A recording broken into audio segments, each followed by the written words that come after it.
আরজিকর মেডিকেলের প্রাক্তন super Sanjay বশিষ্ঠের এন্টালের ফ্ল্যাটেও CBI এর দল পৌঁছায় এবং তারপর সঞ্জয় বশিষ্ঠকে নিয়ে টালার যে ফ্ল্যাটে সেই ফ্ল্যাটেও গিয়েছে সিবিআই এর আধিকারিকরা। মাসকট স্পিন কন্ট্রোল ল্যাবের পরীক্ষায় এটি প্রমাণিত। কেয়াসেট আলোপেক্স পেন্টা অ্যাক্টিভ নতুন চুল গজাতে সাহায্য করে, চুল পড়া বন্ধ করে। Keya Seth alopex penta active 10 hair fall প্রবলেমের একমাত্র সলিউশন।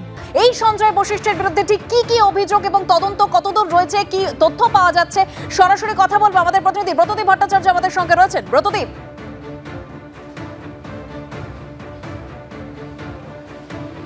দেখো, প্রায় 8 ঘন্টা হয়ে গিয়েছে সঞ্জয় বশিষ্ঠের যে প্রথম ঠিকানায় গিয়েছিলেন সিবিআই আধিকারিকরা, এবং তারপর সেখানে 6 ঘন্টা তল্লাশি এবং জিজ্ঞাসাবাদের পর সঞ্জয় বশিষ্ঠ এবং তার পরিবারের লোকেদের নিয়ে ট্যাংরায় এই মুহূর্তে তার দ্বিতীয় ঠিকানায় এসে পৌঁছেছে সিবিআই আধিকারিকরা।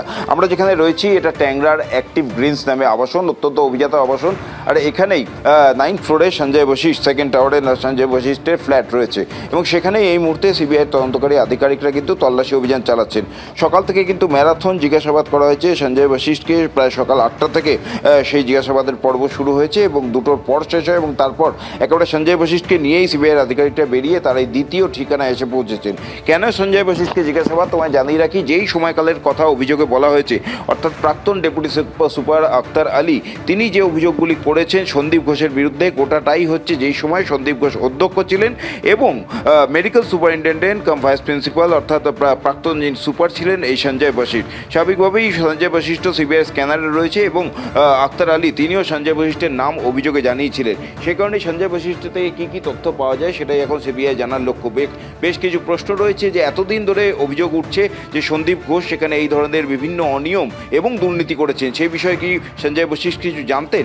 যদি জেনে থাকেন কোথাও কি অভিযোগ জানিয়েছিলেন? যদি না জানিয়ে থাকেন কেন অভিযোগ জানাননি? কারা কারা রয়েছে সন্দীপ ঘোষের এই চক্রের মধ্যে, এবং সবথেকে বড় কথা কার ছত্রছায়ায় সন্দীপ ঘোষ দীর্ঘদিন ধরে এই দুর্নীতি চালিয়ে যাচ্ছিলেন, যার কারণে কেউ হাসপাতালের ভিতরে মুখ খুলল না? এই সমস্ত প্রশ্নের উত্তর সিবিআইয়ের আধিকারিকরা খুঁজে বের করবে, এমনটাই প্রত্যেকের আশা। সিবিআই মুহূর্তে তল্লাশি অভিযান চালাচ্ছে যে এবং সমস্ত নথিপত্র সঞ্জয় বশিষ্ঠের খতিয়ে দেখা হচ্ছে যে এই সমস্ত নথিপত্র থেকে কোনো সূত্র পাওয়া যায় কিনা যে অভিযোগ উঠেছে সন্দীপ ঘোষের বিরুদ্ধে, সেই অভিযোগের প্রেক্ষিতে কোনো রকম কোনো সূত্র পাওয়া যায় কিনা যার সূত্র ধরে এই একেবারে চক্রের একেবারে শেষ পর্যন্ত পৌঁছানো যায়। একেবারে অর্থাৎ ব্রতদীপ, সন্দীপ ঘোষের জামানায় যে দুর্নীতির অভিযোগ সামনে আসছে সেই জামানায় সঞ্জয় বশিষ্ঠ তিনি ছিলেন সুপার, তাই তাকে জিজ্ঞাসাবাদ করছে সিবিআই এর আধিকারিকরা। ইতিমধ্যে ট্যাংরার ফ্ল্যাটে সিবিআই এর আধিকারিকরা রয়েছেন। অন্যদিকে আক্তার আলী স্টল বন্টনে দুর্নীতির অভিযোগ নিয়ে এবার সিবিআই এর অভিযান, টালার ফ্ল্যাটে সিবিআই এর তল্লাশি অভিযান। চন্দন লৌহ নামে এক ব্যক্তির ফ্ল্যাটে সিবিআই অভিযান চলছে এই মুহূর্তে। সরাসরি কথা বলবো, আমাদের প্রতিনিধি সুদীপ্ত আচার্য রয়েছেন। সুদীপ্ত, একদমই প্রায় 9 ঘন্টা হয়ে গেল ম্যারাথন তল্লাশি চালাচ্ছেন সিবিআই আধিকারিকরা। আমরা রয়েছি টালা সাব পোস্ট অফিস, ঠিক তার পাশে বিধায়ক অতীন ঘোষের যে জনসংযোগ কার্যালয় আশীর্বাদ ভবন, তার 4 তলায় প্রাক্তন জাতীয় ফুটবলার চন্দন লোহের ফ্ল্যাট। এখানেই কিন্তু তল্লাশি চালাতে আসেন সিবিআই আধিকারিকরা। এবং যেটা জানা যাচ্ছে যে আরজিকর হাসপাতালের প্রাক্তন deputy super non medical Akter Ali যে অভিযোগগুলো করেছিলেন তার মধ্যে একটা ছিল বেআইনিভাবে স্টল পাইয়ে দেওয়া, এবং সেই অভিযোগেই কিন্তু তদন্ত করতে এসছেন বলে জানা যাচ্ছে সিবিআই আধিকারিকরা। কারণ চন্দন লোহের স্ত্রী ক্ষমা লোহের কিন্তু আরজিকর মেডিকেল কলেজ হাসপাতালে একটি স্টল রয়েছে গাইনি ওয়ার্ডের সামনে, এবং সেই নিয়েই তদন্ত প্রথমে চালানো হয় এই ফ্ল্যাটে।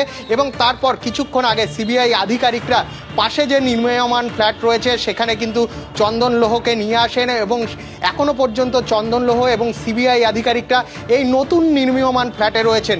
বাইরে কিন্তু প্রথম থেকে কেন্দ্রীয় বাহিনী জওয়ান যারা রয়েছেন তারা নিরাপত্তার জন্য মোতায়েন রয়েছে। এবং যেটা আক্তার আলী অভিযোগ করেছিলেন প্রথম থেকেই, যে বিভিন্ন রকম অভিযোগের মধ্যেই আরজিকরের যে স্টলগুলো রয়েছে বহু মানুষ যায়, রোগীর আত্মীয় স্বজনরা যায়, তাই জন্য যে স্টলগুলো বন্টন হয় সেই স্টলগুলো কিন্তু নিয়ম মেনে বন্টন করা হয়নি, এই রকম অভিযোগ কিন্তু আনেন ডেপুটি সুপার প্রাক্তন আক্তার আলী।